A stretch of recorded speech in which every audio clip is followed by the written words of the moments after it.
नवाज शरीफ का एक बहुत बड़ा बयान आया है दोस्तों। वो बयान है क्या नवाज शरीफ का? बयान ये है कि भाई साहब, जो इंडिया के साथ हमने अमन और शांति की बात करी थी, जो पैक्ट साइन करा था जब अटल जी गए थे लाहौर और नवाज शरीफ प्रधानमंत्री थे, तो उस पैक्ट का वायलेशन जो था, वो करार किसने तोड़ा? नवाज शरीफ कहता है करार पाकिस्तान ने तोड़ा।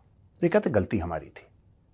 भाई यही बात तो हम कह रहे थे। अब पाकिस्तान में इसको लोग बोलेंगे गद्दार, जो मोदी का यार है, गद्दार है, गद्दार है। ये पाकिस्तान में ड्रामा शुरू हो जाएगा और पाकिस्तानी टेलीविजन एंकर्स जो ज्यादा पढ़े लिखे नहीं हैं, देखिए मैं एक बात बताता हूं इसके पहले कि मैं आपको और इसके बारे में डिटेल में बताऊं, अपने व्यूज बता देता हूं। देखिए, पाकिस्तान की तनकीद करना,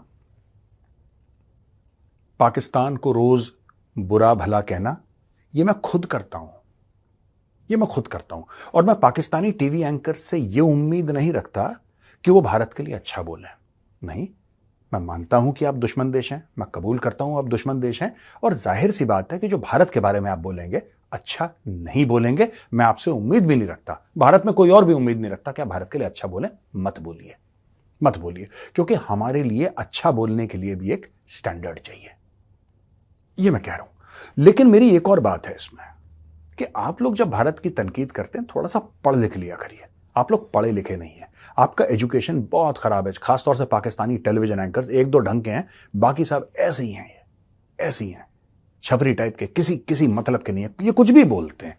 अब आप एक बात बताइए, नवाज शरीफ ने वो बोला जो सच था, अब ये गद्दार हो गया। ठीक है, ये गद्दार क्यों हो गया? क्योंकि भाई आप पाकिस्तान के बारे में सच नहीं बता सकते।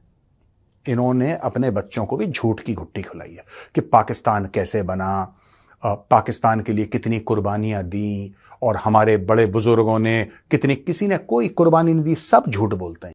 हेलो दोस्तों, आपका स्वागत है अपने YouTube channel Bharat Pak reaction and review में। दोस्तों, आज के वीडियो में हम देखने वाले हैं नवाज शरीफ ने 1999 में जो कारगिल वॉर हुई थी उस पे जो स्टेटमेंट दिया, उससे पाकिस्तान में बवाल मच गया। पाकिस्तानी कह रहे हैं ये नवाज शरीफ कुछ भी कह रहा है, ये कारगिल वॉर इंडिया की कराई थी। और नवाज शरीफ कह रहा था कि कारगिल वॉर के टाइम पर पीस एग्रीमेंट इंडिया ने नहीं, पाकिस्तान ने तोड़ा था। पाकिस्तान दुनिया में दरकिनार किए जाने के बाद पाकिस्तान अब खुद ये मान रहा है कि उसकी खुद की गलतियों की वजह से आज पाकिस्तान की ऐसी हालत है। पाकिस्तान के पूर्व प्रधानमंत्री नवाज शरीफ ने अब इस बात को मान लिया है कि पाकिस्तान ने 1999 के लाहौर समझौते का उल्लंघन किया था। पाकिस्तान के पूर्व प्रधानमंत्री के द्वारा खुद इस बात को स्वीकार किए जाने के बाद अब उनके इस बयान की चर्चा पूरे पाकिस्तान और पाक मीडिया में हो रही है। अपनी पार्टी की मीटिंग में नवाज शरीफ ने कहा कि भारत के तत्कालीन प्रधानमंत्री अटल बिहारी वाजपेयी ने इस समझौते पर हस्ताक्षर किए थे। उन्होंने परोक्ष रूप से जनरल परवेज मुशर्रफ के कारगिल में घुसपैठ का जिक्र करते हुए कहा कि ये हमारी गलती थी। 28 मार्च 1998 को पाकिस्तान ने 5 परमाणु परीक्षण किए थे। उसके बाद वाजपेयी साहब यहाँ आए और हमारे साथ एक समझौता किया, लेकिन हमने उस समझौते का उल्लंघन किया। ये हमारी गलती थी। ये बातें पाकिस्तान के पूर्व प्रधानमंत्री नवाज शरीफ ने खुद कबूली है। आपको बताएं तो भारत के तत्कालीन प्रधानमंत्री अटल बिहारी वाजपेयी और नवाज शरीफ के बीच लाहौर शांति समझौता हुआ था। दो पड़ोसियों के बीच ये एक शांति समझौता था जिसमें अन्य चीजों पर ध्यान देने के अलावा शांति और सुरक्षा बनाए रखने और दोनों देशों के बीच पीपल टू पीपल कनेक्ट को बढ़ावा देने पर जोर दिया गया था। हालांकि नवाज शरीफ ने कहा कि कुछ ही समय बाद करगिल में घुसपैठ कर पाकिस्तान ने इसका उल्लंघन किया था। पाकिस्तानी सेना की इसी घुसपैठ की वजह से कारगिल युद्ध हुआ। पाकिस्तान के तब आर्मी चीफ रहे परवेज मुशर्रफ ने अपनी सेना को गुप्त रूप से 1999 में जम्मू कश्मीर के करगिल जिले में घुसपैठ का आदेश दिया था। भारत को जब इस घुसपैठ का पता चला तो बड़े पैमाने पर युद्ध छिड़ गया।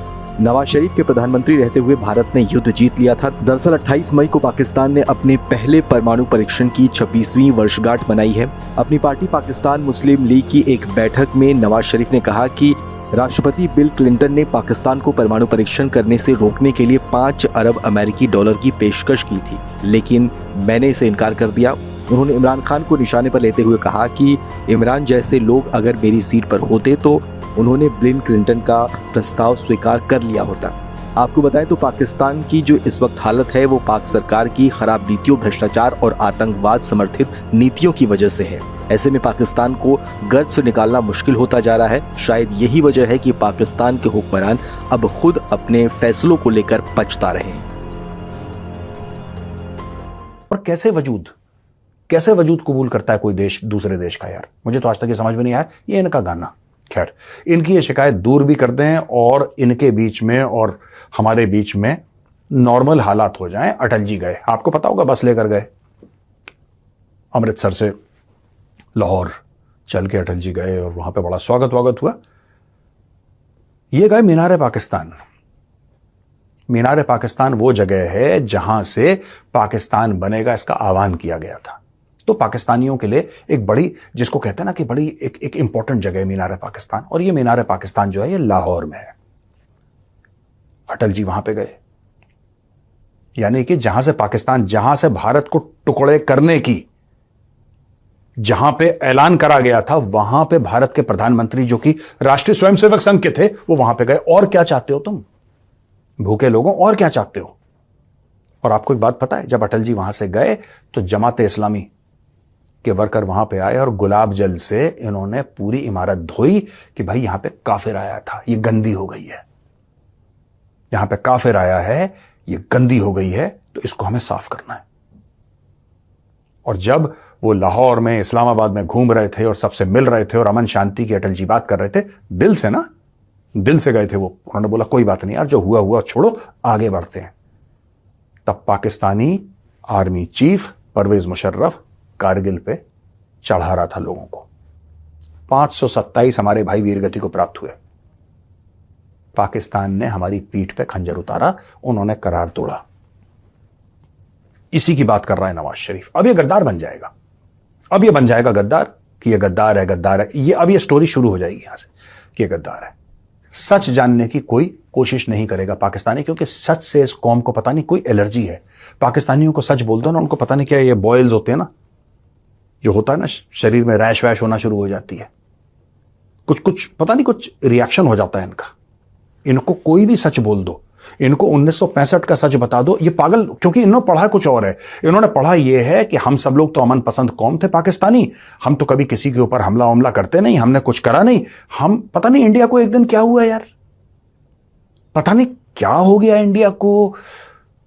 बैठे बैठे इंडिया को ऐसे लगा कि हाँ चलो आज मंगलवार है, बहुत अच्छा दिन है, चलो पाकिस्तान के ऊपर हमला करते हैं। तो 1965 में भारत ने लाहौर के ऊपर हमला कर दिया और हमारे बहादुर सिपाही अपनी छातियों पे बम लगा के टैंकों के नीचे। ये इतना झूठ बोलते हैं पाकिस्तानी यार, इतना झूठ बोलते हैं। कौम इतनी झूठी है, इतनी झूठी कौम है, मैं क्या बताऊं यार। हर चीज में झूठ, हर चीज में इनका झूठ चलता है। नहीं, ऐसी बात नहीं कि कुछ सारे पाकिस्तानी ऐसे नहीं है, कुछ सच भी बोलते हैं, लेकिन उनकी आवाज बहुत कम है यार, बहुत कम है। इनसे पूछ लो ऑपरेशन जिब्राल्टर था क्या, इनको पता ही नहीं है यार। इनको पता ही नहीं है ऑपरेशन जिब्राल्टर क्या था। इनको पता ही नहीं कि इनके मिलिट्री डिक्टेटर ने अखनूर पे टैंक्स चढ़ा दिए थे। इनको यह नहीं पता कि अखनूर जम्मू में है। They cross the line of control and they attacked India. तब इंडिया ने दूसरा फ्रंट खोला पंजाब की ओर, क्योंकि जम्मू के नीचे क्या है, आप मैप देखिए, जम्मू के नीचे पंजाब लगता है। So India opened the other front. फिर वहां से लड़ाई वड़ाई करना शुरू हो गए और वो लड़ाई फैली, जाहिर सी बात है, वो फैलनी थी, वो लड़ाई फैली। 1965 में पहली गोली किसने चलाई, किसने सरहद पार करी दूसरे मुल्क की? पाकिस्तानी फौज ने सरहद पार करी। पाकिस्तानी फौज आई थी भारत के अंदर घुस के, क्योंकि उनको ऐसा लगा था कि कश्मीर के लिए हम लोग लड़ाई लड़ेंगे तो सारे जो जम्मू और कश्मीर के मुसलमान हैं, भारत के जो जम्मू और कश्मीर का इलाका है, उसके मुसलमान खड़े हो जाएंगे हथियार लेके और बोलेंगे कि पाकिस्तान पैंदाबाद और हम पाकिस्तान। ऐसा कुछ हुआ नहीं, ऐसा कुछ हुआ नहीं। एक मुसलमान खड़ा नहीं हुआ पाकिस्तान के लिए। ये रिकॉर्डेड हिस्ट्री है भाई, ये रिकॉर्डेड हिस्ट्री है। कोई नहीं लड़ा उनके लिए। अभी अपसेट हो गए, अब ये फंस गए, क्योंकि पाकिस्तान की प्लानिंग, ये तो मैं भी मानता हूं, पाकिस्तान की जब प्लानिंग होती है ना, जब प्लान करते हैं, दे आर वेरी ऑडेशियस। ये बड़ी ऑडेसिटी के साथ इनके, हम ये करेंगे, ऐसे करेंगे, 4 लोग लटक के ये आ जाएंगे, उसके बाद ये कंफ्यूज हो जाते हैं। ये जब कारगिल में आए थे, जिसकी नवाज शरीफ बात कर रहे हैं, इनकी प्लानिंग बड़ी ऑडेशियस थी कि हम सरप्राइज कर देंगे। एक पता नहीं पाकिस्तानी कौम को बड़ा मजा आता है सरप्राइज करने में, और फिर ये खुद सरप्राइज होते हैं, फिर ये विक्टिम कार्ड प्ले करते हैं कि हम तो बड़े शरीफ लोग हैं। इन्होंने क्या करा कि कारगिल में ये लोग, हमारी ये डील थी पाकिस्तान के साथ एक अग्रीमेंट था कि भाई सर्दियों में तुम भी नीचे चले जाओगे, हमारे फौजी भी नीचे चले जाएंगे, फिर जब गर्मियां होंगी तुम्हारे फौजी भी ऊपर आ जाएंगे, हमारे फौजी भी ऊपर आ जाएंगे अपनी अपनी पोस्टों पे। यह शिमला अग्रीमेंट के बाद यह डील चलती चली आ रही थी। 1999 में पाकिस्तान ने करार तोड़ दिया। पाकिस्तान को लगा 2-3 बातें थी इनकी कि साहब अगर हम हाईवे 1 अल्फा को डोमिनेट कर लेते हैं by observation and by fire, यानी कि ये टाइगर हिल और ये सब जितनी भी पीक्स थी, हम अगर इनके ऊपर चढ़ जाते हैं इंडियन आर्मी की पोजीशंस, क्योंकि इंडियन आर्मी नीचे है, जाहिर सी बात है सर्दियों में सब लोग नीचे आ गए, अगर हम लोग चढ़ जाते हैं और हम लोग धोखा देके ऊपर चढ़ के, तो हमारे पास वो बंदूकें होंगी जो सामने हाईवे 1 अल्फा जाता है, सामने उस पे हम बंदूकें फायर करेंगे तो इंडियन आर्मी सप्लाई नहीं कर पाएगी, सियाचिन कट ऑफ हो जाएगा। आप समझ रहे हैं? यह थी कारगिल की लड़ाई। अब मैं आपको यह बताता हूं कि परवेज मुशर्रफ ने करा क्यों। परवेज मुशर्रफ ने दोस्तों इसलिए करा कारगिल वॉर, ये सब तो ठीक था, कश्मीर वश्मीर ये सब करना और हाईवे 1 अल्फा सियाचिन को कट ऑफ करना, ये इसके दिमाग में कीड़ा कहां से आया आपको पता है? क्योंकि 1984 में जब भारत ने तिरंगा लहराया, वो भी 4 गुमाऊ थी, मैं आपको फिर से बता दूं, मेरी रेजिमेंट ने जब तिरंगा लहराया सियाचिन पर, और सियाचिन को भारत की भूमि, जो पहले से भारत की भूमि थी लेकिन हमने फॉर्मली क्लेम कर लिया उसको 1984 में, तो पाकिस्तानियों ने बड़ा अटैक करा, ये करा वो करा, हमला ये सब दुनिया भर का इंडियन आर्मी ने ठोक दिया। आज की तारीख में आपको पता है सियाचिन ग्लेशियर पे 1 इंच भी पाकिस्तान के पास नहीं है, 1 इंच। लेकिन उस समय पाकिस्तानी फौज का, उस इलाके का ब्रिगेड कमांडर कौन था? सोचिए, उस जमाने में मिड 80s में जिसने अटैक करवाया था पाकिस्तान की ओर से पाकिस्तानी फौज, he was a young brigadier called brigadier Pervez Musharraf, जो बाद में जाके आर्मी चीफ बना और उसने ये सब बकवास करी। अब दोस्तों एक और बात आपको बता दूं, 28 मई को पाकिस्तान ने सेलिब्रेट करा यौम तकबीर, क्योंकि पाकिस्तान ने उस दिन एटम बम चलाए थे। जाहिर सी बात है उसके पहले इंडिया ने अपने एटम बम फायर करे थे जब अटल जी ने करवाया था। तो इंडिया ने जब करे अपने एटम बम्स, चलाए इंडिया ने ये सब, तो हुआ ये कि यार उसके बाद ना पाकिस्तान ने बोला हमें भी जवाब देना है, तो पाकिस्तान ने जवाब दे दिया, यहां पे कहानी खत्म हुई। इंडिया ने चलाया, पाकिस्तान ने चलाया।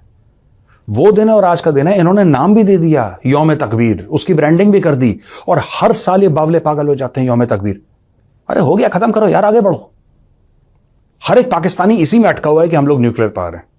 पता नहीं इनको क्या सिखाया है कि न्यूक्लियर से क्या हो जाएगा, न्यूक्लियर बम फटता है तो उसके अंदर से आटा निकलता है, फिर दाल निकलती है, फिर कोरमा बिरयानी निकलती है, शीरमाल निकलता है, पता नहीं क्या निकलता है उसके अंदर, इनको क्या समझा रखा है। ये फैसिनेटेड है। अभी इन्होंने फिर मना लिया यौम तकबीर, सब लोग भाषण दे रहे हैं उसमें, बच्चों को, बच्चे वहां पे बनाते हैं मॉडल न्यूक्लियर बम का कि I am so sick and tired of these guys यार। उन्होंने ये बोला है कि भाई 1999 में जो कारगिल वार उसको लेके उन्होंने जिक्र किया, उन्होंने बोला कि वो हमने चीट किया इंडिया को, जो पीस एग्रीमेंट है वो हमने तोड़ा, इंडिया ने नहीं तोड़ा। क्या कहना चाहेंगे? हमें तो ये बताया जाता है, मतलब आपने भी ये सुना होगा जी, इंडिया रात के अंधेरे में वार कर देता है, ये कर देता है, मतलब इंडिया अटैक कर देता है। देखिए हमारा, अब मुझे पता नहीं है बोलना चाहिए कि नहीं बोलना चाहिए, हमारे तक जो बातें आती हैं उसमें और हम पढ़ते हैं रियलिटी में फ़र्क हो सकता है। और जहाँ तक आवाम को अब लगता है पाकिस्तान में कि ऐसा फ़र्क है, बिल्कुल है, ठीक है, कि हमें बताया कुछ जाता है और एक्चुअल में यानी हमारे टेक्स्ट बुक में, हमारे स्कूल के सिलेबस में जो चीज़ें लिखी गई होती हैं उनमें और रियलिटी में कहीं ना कहीं फ़र्क है, हो सकता है। तो उससे पाकिस्तान की यूथ या पाकिस्तान के एजुकेशन सिस्टम को नुकसान नहीं है? देखिए हमारी एजुकेशन सिस्टम पे तो वैसे भी आप बात नहीं कर रहे, इंटरनेशनली हमारा एजुकेशन सिस्टम माना ही नहीं जाता, हम तस्लीम ही नहीं किया जाता। जो स्कूलिंग लेवल है वो प्ले ग्रुप टू मैट्रिक है, ये तो वैसे ही किसी खाते में नहीं आता, तो आप उसको एजुकेशन सिस्टम बोले ही ना। बिल्कुल, मैंने कई आर्टिकल देखे इस वक्त, इश्यूज उनके क्या है, ये भारत इस पर रिएक्ट करेगा या नहीं करेगा? नहीं करेगा। अभी मोदी साहब आके देखेंगे पहले आपने वाजपेयी के साथ किया क्या था, उसमें कद आपकी कितनी पावर थी और आज आपकी कितनी पावर है। जो ओरिजिनल स्टेक होल्डर है वो आपके साथ आज है या नहीं है, वो क्यों नहीं कम्युनिकेट करते दूसरी पार्टी के साथ? हाँ, रिजर्वेशन है उनको, क्या आप टेररिज्म को सपोर्ट करते हैं?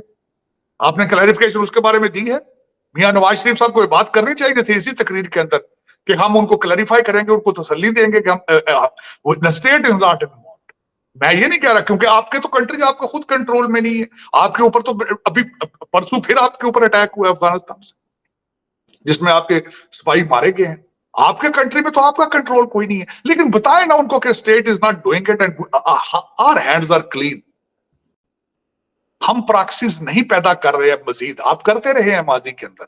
आपकी दुकान थी दहशतगर्दी की, ये भी साथ एडमिट करना चाहिए था आपको कि अफगानिस्तान के अंदर हकानी वगैरह ये सारे जो भैन भरा थे बैठे हैं अफगानिस्तान से, you were the one created them. ये भी तो फिर बताए ना उनको कि हाँ गलती हमसे हुई है, लेकिन ये सारा कुछ कि अब हम नहीं करेंगे, अब हम नहीं करेंगे। वो पोर्टफोलियो आपका है नहीं। आप तो कैरियन के साथ आए हैं, कैरियन के साथ चले जाएंगे।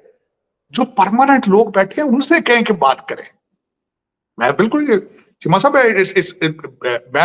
मैं दो दिन से ये पढ़ रहा हूं चीजें, क्योंकि आपको पता है कि मेरा this is what my objective is to normalise the relationship somehow in between these both countries, और ट्रेड शुरू हो। मैं यहाँ अबू धाबी में 2-3 दिन से मैं मुसलसल मिल रहा हूँ इंडियन एंटरप्रेन्योर्स के साथ और इंडियन डायस्पोरा के साथ, और हम कम्युनिकेटिंग विद देम।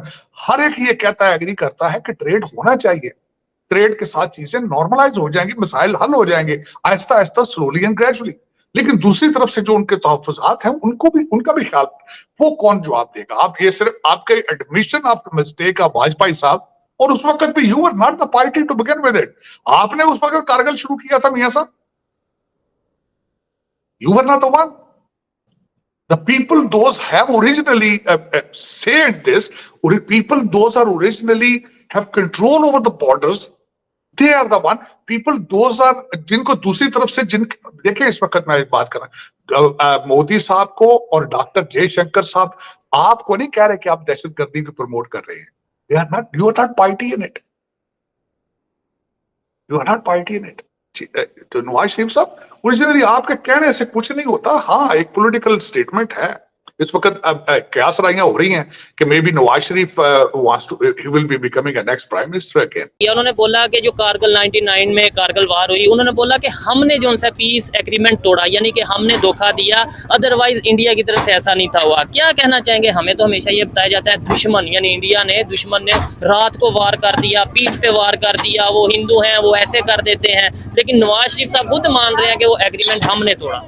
नहीं, ऐसी तो कोई बात नहीं है। ये बातें सिर्फ वो ही प्राइम मिनिस्टर थे ना, तो वो मान रहे हैं। हमारे तो सुनने में आज तक यही आता रहा कि एक दफा पाकिस्तान जंग वगैरह जीत गया था, शायद वो कारगिल की जंग थी, पता नहीं कौन सी जंग थी, जब नवाज शरीफ ने फौजियों को कहा कि नहीं आप वापिस आ जाओ, तब हजारों लाखों की तादाद से फौजी वगैरह शहीद हुए थे। ठीक है, वो सब इनका किया जा रहा था। ये बस ऐसे ही कहते हैं, बाकी इनमें कुछ भी नहीं।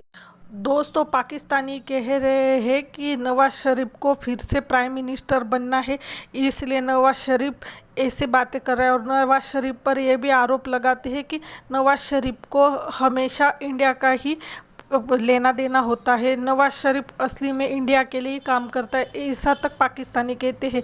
जब नवाज शरीफ ने अपनी पार्टी का अध्यक्ष पद संभाला तो उस समय उन्होंने कहा कि कारगिल वॉर में पीस एग्रीमेंट हमने तोड़ा था, भारत ने नहीं। ये सुनकर पाकिस्तानियों को फिर से वो कारगिल वॉर याद आ गई और पाकिस्तानी कहने लगे आधी रात में भारत ने हम पर हमला कर दिया था। पाकिस्तानी बहुत ही जाहिल लोग हैं, उनको सच्चाई समझ में नहीं आती और इसी बात का फ़ायदा उनके आर्मी उठाती है और उनको उल्लू बनाती है। और नवाज